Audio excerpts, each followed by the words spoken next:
In today's video, I'm going to teach you how to measure in TradingView. When you're analyzing a chart, being able to quickly measure price moves and time periods is really important. TradingView gives you a very simple tool to do this, and in this video, I'll walk you through exactly how to use it so you can measure distance and percentage change and time directly on your charts. First, make sure you have your chart open in TradingView, on any market or time frame you like. On the left side of the screen, you'll see a vertical toolbar with various drawing tools and icons. What we're looking for is the ruler icon. This is TradingView's built-in measuring tool.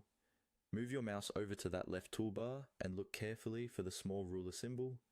If you don't see it right away, it might be grouped with other tools, so hover over the icon slowly until you find the one labeled measure or that looks like a ruler. Once you locate it, click on the ruler icon to activate the measuring tool.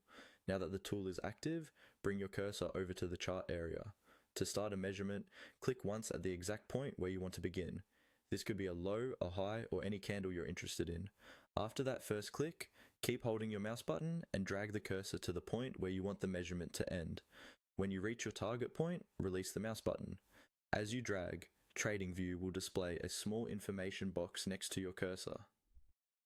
This will usually show you three key things: the price change between your starting and ending points, the percentage change, and the number of bars or candles between those 2 points, which translates into time.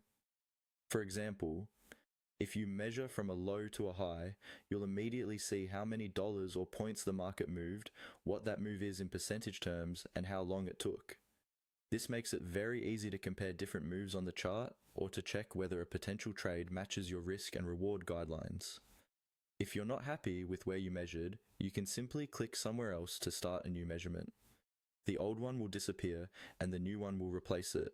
Use this tool anytime you want quick context, measuring pullbacks, extensions, or just understanding how volatile a market has been over a certain period. With just that simple ruler icon on the left, you can get a lot more insight from every chart you look at.